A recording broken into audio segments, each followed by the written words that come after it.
gender equality in the professional world has stalled over the past year, with only one woman promoted to the role of chief executive out of the 25 appointments at Australia's largest companies. Only 6% of the top ASX 300 companies have females as CEOs. It's clear the underrepresentation of women in executive team line roles must be improved. Australian women are the most educated in the world, yet their talent is underutilized. The recently launched 2021 Chief Executive Senior Executive Census shows women make up a quarter of roles in executive leadership teams, a figure that has stalled in recent years. The report reveals women are more often employed in senior functional roles such as HR, corporate affairs, marketing, sales, and legal, which are not traditional CEO pathways. It's estimated it'll take 65 years before women make up 40% of line roles in executive leadership roles, according to the last 5-year census trends. These results should come as a wake-up call to Australia's business and political leaders, according to Chief Executive Women President Sam Mostyn. She wants companies to set gender-balanced targets for executive leadership teams, focusing on roles with profit and loss responsibilities. COVID has caused companies to shift their focus to appointing chief executives with a proven track record and previous CEO experience, a strategy that favours men. Now, here's what Sam has to say. Well, we know if for one woman to be appointed a CEO during the last period says something about the times we're living in. And so we know that very talented women have been standing up dealing with very complicated issues through COVID. And yet we have heard anecdotally that where decisions have been made to appoint men into those 24 other positions of CEO, that the word is that it's been not time to take a risk on women. So there's something cultural about that if we're still seen as risky, that is a problem. And that's why we want to set these targets and ensure that we take the risk out of this, because we know that an appointment of a woman to a CEO role is not risky. Less women around to actually deal with the catastrophic issues happening to women elsewhere across the economy, because they haven't had the vision of, they haven't had a picture of that in many of those CEO suite discussions. So, we've got, I don't know if I can answer the specific question about why, but we've got to stop turning to the people that just are like us when we appoint. Yeah. That's the men, the men and the women. We've got to have a lot of diversity in the feeder pools for those appointments as well. And it's become even more profound and worse through COVID, that there's plenty of messaging still going on to women making their way through their career, particularly through periods of time where they may be having family responsibilities, that those line roles aren't available to be done flexibly, or are the domain of men, and the way men will work in those roles who don't take more flexible approaches to their work. And I think if you see this report sitting alongside the flexible and equitable flexibility report that we released earlier this year that Agat mentioned, you see that if we could get more men showing in line roles that they can manage them flexibly and activating all of those policies and opportunities to do things that women are always told to do, we think that more women who are highly qualified and have the skills to do it will see that path being open to them.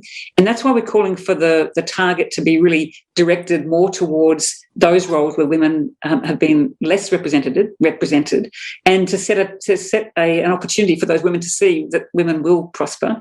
But that means going deep down into the talent pools. So the target shouldn't just stop at saying we hope that women will get there by the dates that Debbie has said on the 40-40-20. This should be an experience that goes right down through the organisation, that starts to search for those women and setting those targets to early in a woman's career, just as they are for men, so that this becomes the norm for building talent pools. But it does start early, I think, in the way companies have got to think about how early you've got to start building that. I think this is about the rise of women in the economy, particularly through COVID, to say our presence matters, our ability to sit at those top tables and help on all things, whether it's corporate leadership, policy, medical science, the chief medical officers, whatever that range has been, this is the time to not waste any of that. So I guess that's sort of where I go. I think one of the reasons we're so concerned about the lack of women into those senior roles is not that I think women look at the roles and don't want to do them just because there's men there. They just don't see how women do it differently, and that they're hugely successful. And if I look at the women, the now 20 women CEOs in the ASX 300, 2 were appointed after we closed our census. So that was Alexis George at AMP and Meg O'Neill at Woodside. The more those women are present and show how they lead, I think it just gives confidence to other women that leadership into that C-suite and into the CEO role is absolutely possible, and it can be done in a way that that woman wants to do it. It doesn't have to be done just in the way it's always been done by the men. Failure to open up the pathways for women to be participants equally in leadership and throughout organisations means that you've got less chance, I guess, to have the kind of environments that sends a message to everybody that women are respected and women are equal. And so it's not, I won't give you the direct line, but and we know that if performance is rising more generally, the more women are involved in senior management and on boards, then there's something that's happening to that culture that makes it more I guess, responsive to putting in place the policies and the systems. And I've seen it as a director. The more women are involved on boards, bringing to the fore those kind of issues about, do we have a policy around domestic violence? What do we do when someone wants to bring a complaint? Are we satisfied that we're doing that well enough? Those questions and that engagement between men and women does have huge benefit. Whilst the transport and logistics industry has been described as a non-traditional employment path for women, the number of females is slowly rising. Some 21% of women represent positions in the transport, postal and warehousing industry. Careers Please has made leaps and bounds for gender equality by achieving a 50% female senior management team and a 54% rate of female support office employees. As National Franchisee Optimization Manager, Kaylee Delafosse is one of them. She's been with the company for 7 years, starting as Victorian State Administration Manager. She stumbled across the industry like many others, but has accelerated her career because she's given things a go. Now, here's more from Kylie. And I think with Careers Please in general, I don't think there's a particular strategy they use to encourage women or bring more women into the industry. It's really quite organic. Okay. And the main thing is that it really does start at the top. Yeah. Our previous CEOs, our current CEOs, they're the ones that are making this environment really inclusive. So when you say it's about the top level, it's about great leaders, managers. For females to become managers or leaders, it's about seeing other leaders or other females leading the way as well. So it's about seeing and then believing it. Do you think that is the case for you as well? Yes, I think so. And you know, at CP, where 62% of our senior leadership team is female. Oh, wow, that's great. Yep, we have 3 female state leaders out of 5. There's 5 out of 3 in the senior leadership team. There's a massive 38% in our general management team of women. So, you know, the industry standard is 21%, but CP draws you in from a point of view of your skills and your attributes, and that they're transferable. So you don't have to be from a operational or logistics background. You know, e-commerce pulls from retail networks, you know, all industries, not just logistics. Yeah. And where to from here? What else do you believe, Kylie, what more could be done to not only attract new blood to the industry, as in the younger generations, but also to make sure that females are interested in this business and its varied roles? Look, I think to attract people to the industry, it's really got to start right at the top in those boardroom discussions, you know, where the majority of the people around the table are men. And until those discussions change and men change those discussions, we're not sitting at the table right now. So how can we change that discussion? We can't. And is that intimidating at the same time, being one of the few females at the table and hearing those discussions and making your voice heard? Look, absolutely it was to start with. And it took me a good year or so to really see the men around the table in those senior leadership roles as just humans, and that's all they are. They're just another person on the other side of the table. They're not out to get you. They're not out to prove you wrong. You know, they're really here. Well, certainly at Careers Please, they're here to support you and lift you up. Yeah. To perform the best you can. But I mean, you've also got to be authentic. You know, you've got to speak up. You've got to step up. And if you're not prepared to do that, then you know you really don't deserve a seat at the table. If you could have done things a little bit differently over the years, what would that be when it comes to progressing your career and just moving upwards? Certainly probably be a bit more ambitious. Like, you know, I'm nearly 50 and now I've quite got ambition under my belt. Rather than pegging myself in a hole for a good 20 odd years in really what was administration roles. And it's also about breaking that glass ceiling as well, I guess. And it's, not waiting until you're 100% sure to do something, but just going for it, as men do nowadays anyways. Like, they have no fear, so why should we have fear? Exactly. And I think, you know, the key for me, what put me in the position I am today and put me in front of the senior leadership team was doing something that I wasn't asked, but there was a hole in the business, it needed attention, and I just jumped in. So, you know, I remember having a review with the CFO, a female at the time, and she, you know, she didn't quite understand why I'd taken on this move to Truganina. And I just said, well, you know, these things cost a lot of money. So, and I think of, you know, whenever you spend money, or it doesn't matter if it's my own or it's a business's, I treat it like as if I was spending it from my own bank account. So I wasn't prepared to sit and watch, you know, millions of dollars be spent in a way that wasn't sustainable or thoughtful. Yeah. Right. Is there anything else you'd like to add? Look, men made the system. I heard this today on a TED Talk. Men made the system, men work the system, so it's men that need to change it. That's a good point. It is. So you think that they need to start changing their perspectives? Oh, absolutely. Like, that's where it's going to come from. We can literally, and some of those men will see us as nagging. We'll just be nagging about this gender equality, blah, blah, blah.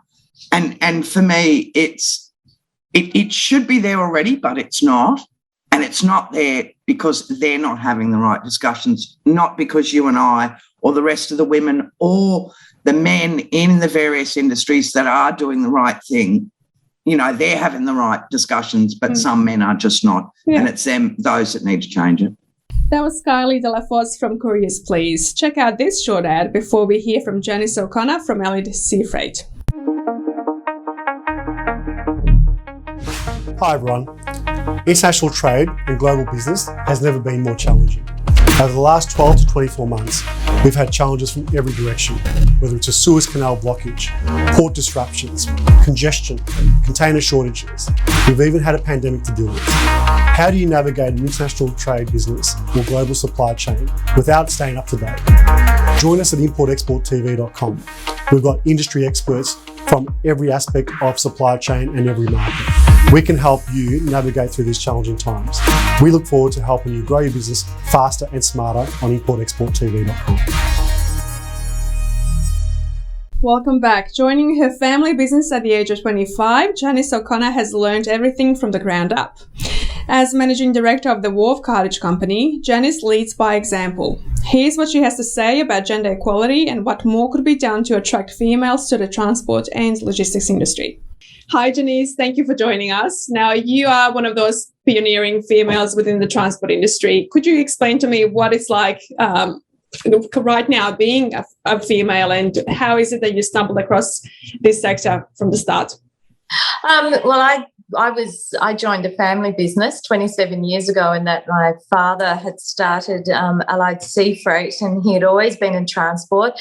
And I guess in a lot of ways, since I was 16, I was always doing sort of work experience in it. And I actually came from the travel industry, and when they bought the business, they gave me the opportunity to come across. So I came across over and learned the sales side of the business and customer service, well, what we now know as customer service, and sort of worked my way through the business over 27 years and put myself back through university and did a postgrad in business admin.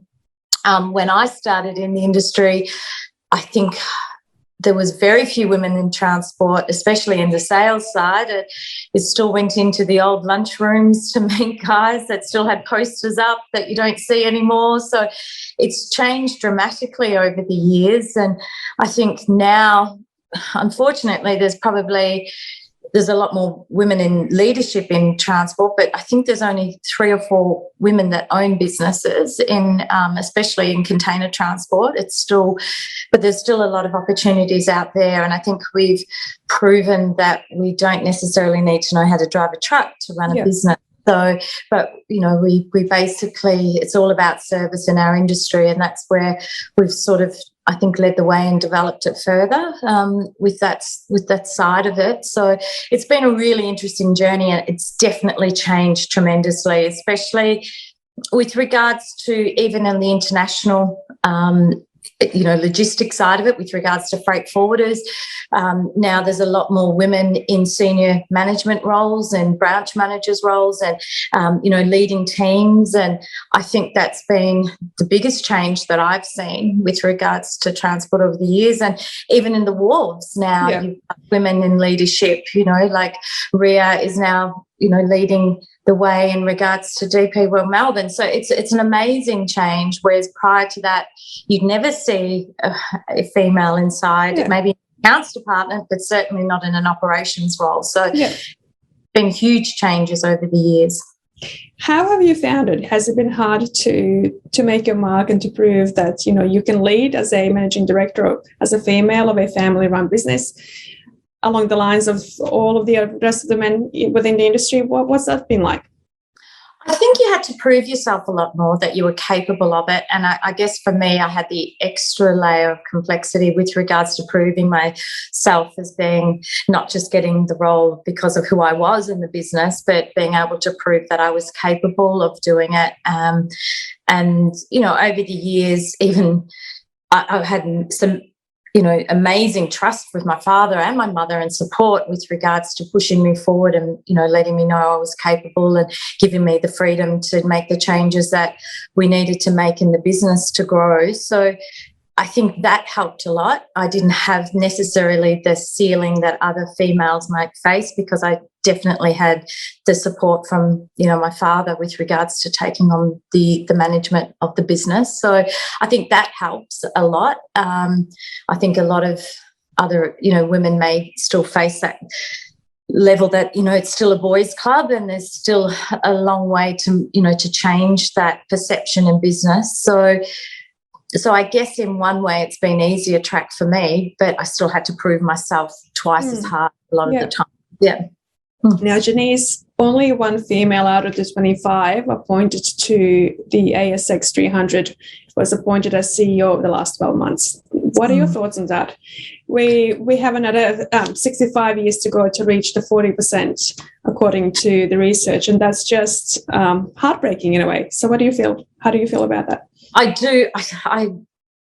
It's so disappointing that we still haven't come a lot further, like especially when you look at other countries and yet we have probably the largest proportion of the richest women in the world in Australia, like with regards to other countries. But just with regards to still appointing females in strong leadership roles, there is still a long way to go, and we've proven ourselves. So I'm unsure why the hesitation is and what the reluctance is to appoint women into it, because I don't believe that women are fearful to take on the roles. I just think it's the lack of opportunity to do so. And what measures are in place within your company to attract females and then to help them grow? Well, because of, I suppose, that I've always fostered that development and also encourage people, especially females, to realise their own capabilities, and we're not restricted. So I've got several women that's working for us now, that one's been with us for over 20 years, that started as a receptionist coming back from maternity leave, although she had like previous senior roles, and now she runs our finance department. So, and Jade, who is our transport manager, came on, and I don't think she would have realised her own capabilities to be able to run that, needed a lot of encouragement. So we've definitely always pushed females forward, even in non-traditional roles such as a transport coordinator, which is, being historically male dominated. So and removing that sort of myth that I suppose because we are a family business, that taking time off to have children doesn't mean the end of your career, that we can work around it. We support part-time work. We support women coming back into they're having that flexible working hours, and even being able to bring your kids into work. Not now, obviously, with COVID, but, that's how I did it. And, I sort of encourage that with our female team. And, we definitely have in our operations probably a stronger female representation than males, not on the warehousing floor or the forklifts or in our drivers, unfortunately. It's still very difficult to attract women into those roles. Do you think that it helps having a female leader like yourselves? It's about seeing and then believing that they can do that as well, that they can climb up the ladder? I think so. I'd like to think so. I'd like to think that I've shown that, it's possible and there is no limitations with regards to it, and there's definitely a pathway to senior management. And, I think, we also have got a very family culture, very strong family culture. So I think that does help with regards to that. It's more about what your the opportunities are there as long as you want to take them. So I don't think we've limited anybody. So I do believe that is encouraged because I'm a female leader in the business. Yeah, Fabulous. Well, it's so nice to catch up again with you after a year and a half since our last story that we did. So thank you, and keep doing what you do. You're doing an amazing job. And thank you for the opportunity, and you keep doing what you're doing because you're amazing, Marissa. Thank you. Thank you so much. Appreciate it. Take care. You too. Bye-bye. Our last guest is Emma Martino, General Manager of Transport and Warehousing with State Transport in Melbourne. 41% of the company's internal workforce is women, ranging from drivers to administration and operators. In her view, companies that are female-led engage and inspire employees. Here's what she has to say. I think in my own personal experience, when I was in high school as a female, we don't get told about logistics and the opportunities we have in logistics. We talk about being doctors or teachers and things like that. There's not a lot of knowledge around what logistics carries and what it holds. It's been a male-run industry for a long time, but as a female, we're not spoken about logistics. We're not told what logistics is about and what we can do as women in the industry. I think we need to go forward and get apprenticeships and mentors within the industry to get more women to join. And what made you want to join this industry? How did you decide on that? I kind of fell into it, to be honest. I all do. I went to school and studied something totally different. And then that didn't work out for me, and I fell into logistics about 10 years ago. I started out doing some admin work and things like that, and it's fast-paced. I love the fast-paced environment. I love the customer satisfaction that you get once you've done a delivery. There's no better feeling than having a client say, thank you so much for, getting my pallet from A to B within the time frame. Yeah. It's a rewarding, very career. So what opportunities were given to you throughout the years? How is it that you managed to go from the bottom up to the general manager position? Well, when I started at State Transport 6 years ago, I just started out doing the admin side of things. And then as I grew into logistics, I still learned while I was on the job, but I was intrigued as to what else I could do. So I started getting into operations. I started looking into the interstate freight. I started looking into customer service, and I approached customers and got their feedback. And then eventually I went into a sales and account management role. And then earlier this year, I was internally promoted to general manager. Okay, great. So to summarize, and if you could call on anybody interested to join the industry, what more could we do to attract the newer generation into it, and especially females and girls? I really think we should start from high school level, promoting logistics. There's so much internal growth that you can do within logistics. There's so many different portions of logistics that are available to females. women of any age, no matter if you're coming out of school or not. I personally never went to school and did logistics. So there is so much growth and so much learning that you can do within this business, regardless of male or female. I don't think we speak about logistics as an opportunity for women as much as we do for men. When we speak about drivers, we speak about males and things like that, when it's not the case. We have female drivers on our fleet that operate every day just like a male driver does. Thanks for joining me for this special episode. I hope you've enjoyed it. I'll see you next time. Take care.